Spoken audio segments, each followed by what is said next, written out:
अस्सलाम वालेकुम जी। उम्मीद है आप सब लोग खैरियत से होंगे। आज हम बात करेंगे ऐसे फल के बारे में जिसके मुतालिक बहुत से लोग नहीं जानते और ये बहुत सी बीमारियों का इलाज है। इसमें मैं पहले भी वीडियोस बना चुका हूँ। जो लोग महंगी मेडिसिन अफोर्ड नहीं करते, जो लोग महंगी मेडिसिन इस्तेमाल नहीं कर सकते, वो इसे लाजमी इस्तेमाल करें। वीडियो में आगे जाने से पहले गुजारिश है, चैनल को सब्सक्राइब कर लीजिएगा और बेल आइकॉन को लाजमी प्रेस कर दीजिएगा। ये जो फल मेरे पास मौजूद है इसे हम अनार फली भी कहते हैं।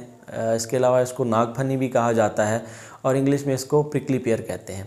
इसको काटने के बाद इसके अंदर कुछ इस तरह से बीज मौजूद होते हैं। अनार की तरह काफ़ी ज़्यादा इसके अंदर बीज होते हैं और ये खाने में काफ़ी लजीज है। इसका जायका बहुत अच्छा होता है, हल्का सा तुरश होता है। अब हम बात करते हैं इसके अंदर पाए जाने वाले कुदरती अज्जा के बारे में। इसमें फोलेट मौजूद होता है, इसके अलावा इसमें कैल्शियम मौजूद होता है, इसमें आयरन मौजूद होता है, मैंगनीज़ होता है, फास्फोरस होता है, इसमें पोटाशियम होता है और इसके अलावा इसमें विटामिन सी वाफिर मिकदार में पाया जाता है। ये फल हड्डियों को बहुत ज़्यादा ताकत देता है क्योंकि इसमें फास्फोरस होता है। ये हड्डियों को ग्रो करने में, हड्डियों को मजबूत करने में बहुत अहम किरदार अदा करता है। इसके अलावा इसमें पोटाशियम होता है, ये पेशाबावर है।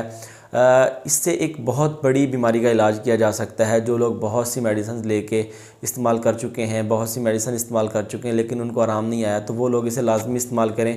वो बीमारी है सोज़ाक का मसला। जिन लोगों को सोज़ाक है, पेशाब करते हैं, पस आता है, रेशा आता है, इन्फेक्शन है और उन्होंने बहुत सी मेडिसिन ली हैं लेकिन उन्हें रिज़ल्ट नहीं मिला, उन्हें इसका एक बार इस्तेमाल लाजमी करना चाहिए क्योंकि इसमें पोटाशियम होता है। ये पेशाबावर है, आपको बार बार पेशाब आएगा और आपके पीनस में कहीं इन्फेक्शन है या आपके पीछे ब्लैडर में कहीं इन्फेक्शन है, बार बार पेशाब आने की वजह से ये रेशा को बाहर निकाल देगा और आपकी जो इन्फेक्शन है उसे ठीक कर देगा।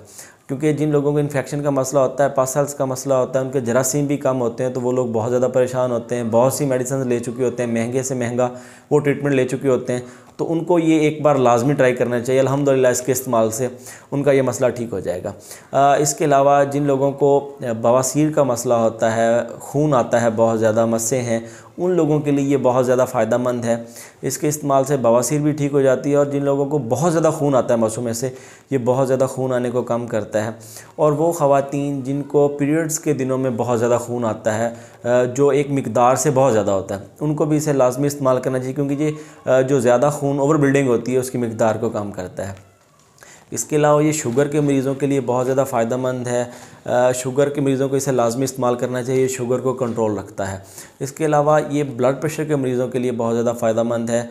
ये ब्लड को कंट्रोल रखता है। जिनका खून गाढ़ा है उनको इस्तेमाल करना चाहिए। ये खून में जो गाढ़ापन है उसे खून को पतला करने में बहुत अहम किरदार अदा करता है। आपका ब्लड प्रेशर हाई नहीं होने देता। और इसके अलावा जिन लोगों को खून की कमी है, यरकान का मसला है, उन लोगों के लिए ये बहुत ज़्यादा फ़ायदेमंद है। और ये एक इंतहाई सस्ता फ्रूट है, इजीली मार्केट में अवेलेबल है। 100 से 150 रुपया किलो ये आपको मिल जाता है। और अब बात करते हैं इसको इस्तेमाल कैसे करना है। तो आप इसका छिलका उतार के इसको इस्तेमाल करेंगे। दिन में किसी भी टाइम इस्तेमाल कर सकते हैं। बेहतर ये है कि आप इसे दोपहर के टाइम इस्तेमाल करें, असर के वक्त आप इसको इस्तेमाल करें। ज़ोहर असर के दरमियान भी इस्तेमाल कर सकते हैं तो वो ज़्यादा बेहतर है। और इसके अंदर बीज होते हैं, चाहे तो आप उन्हें निगल लें, चाहे आप उन्हें बाहर निकाल दें। उम्मीद है आपको मेरी ये वीडियो अच्छी लगी होगी। दुआ में याद रखिएगा। अल्लाह हाफ़िज़।